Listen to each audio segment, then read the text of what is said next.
हमारे यहाँ जो अशराफिया है, जिसमें मैं उसमें पार्लियामेंट को भी और आपकी जो हमारे हुक्मरानों को भी शामिल करता हूँ, हम ये देखते हैं कि वो कोई बड़ी सेक्रीफाइस देने के लिए तैयार नहीं। और जब जैसे ऑयल की कीमतें अगर बढ़ीं, तो उन्होंने फ़ौरन मुंतकिल कर दी वो 3 करोड़ मोटरसाइकिल वालों पर या छोटी 5 करोड़ गाड़ियों वालों पर, और उनसे आपने एक दिन में 10 अरब रुपये ले लिए।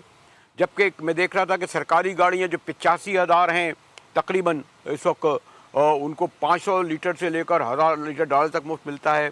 और मैं किस किस चीज़ का जिक्र करूँ, ये अलग बात है कि हमारा फ्यूडल जो है वो टैक्सी 10 अरब डॉलर दे रहा है, हालांकि 650 देना चाहिए।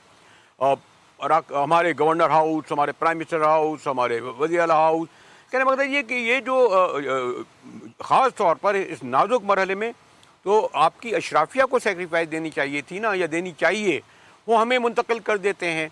और इसीलिए मैंने देखा कि आहिस्ता आहिस्ता लोगों में अब उसका रद्दअमल भी बहुत शदीद सामने आ रहा है। यूसुफ नज़र, देखिए, ये बात आपकी मैं इससे इत्तेफ़ाक करूँगा कि पेट्रोल की प्राइस में जो है टैक्सेस काफ़ी शामिल हैं। ना सिर्फ़ पेट्रोल की प्राइस में, आप बिजली का बिल उठा के देख लें, उसमें एक टैक्सेस की एक लंबी लाइन लगी होती है। तो एनर्जी जो है पाकिस्तान में, वो मेरे ख़्याल से मईशत के लिहाज़ से, हर लिहाज़ से वो सेंट्रल क्वेश्चन जो है। मैंने तो अभी लिखा था कि एनर्जी को हमारी जो ख़ारजा और डिफेंस पॉलिसी जो है, इकोनॉमिक पॉलिसी तो अपनी जगह है ही, उसका भी एक सेंट्रल फोकस होना चाहिए। अमेरिका की जो ख़ारजा पॉलिसी है 80 साल से, अगर आप उसका मुताला करें, स्टडी करें, तो एनर्जी सिक्योरिटी जो है उनकी मिडल ईस्ट पॉलिसी का एक कॉर्नरस्टोन है।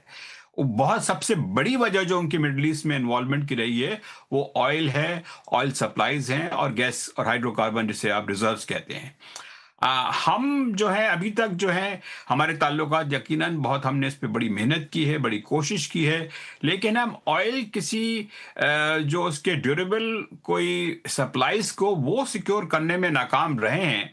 और उसकी एक वजह ये भी है कि हमने खुद अपनी जो मईशत है उसको, उस पे काम सही तरह से नहीं किया है।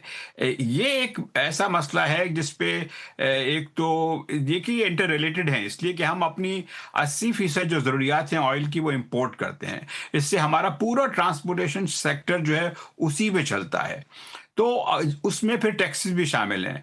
टैक्सेस का जहां तक ताल्लुक है, टैक्सेस को अगर आप हटा दें तो इस तरह से रिलीफ दे सकती है, इसलिए कि फिर उसको टैक्सेस देने चाहिए। तो ये एक इंपॉर्टेंट पॉइंट है कि पाकिस्तान में अगर पेट्रोल पे जिस तरह से एक और, जिसको वो भी टैक्स ही है, उसको ये पेट्रोलियम डेवलपमेंट लेवी कहते हैं, वो जो है वो लगी रहती है, तो वो भी एक इन्फ्लेशन होता है। लेकिन लोग वो शायद उसको देने पे इतना ज्यादा नाराज ना हो अगर वो ये देखें कि अशराफिया भी टैक्सेस देती है। चूंकि वो टैक्सेस नहीं देते हैं, तो यकीनन कुदरती तौर पे रिएक्शन होता है कि साहब, आप टैक्सेस का सारा बोझ तो आप डाल देते हैं लोगों पे, लेकिन आप खुद नहीं टैक्स देते।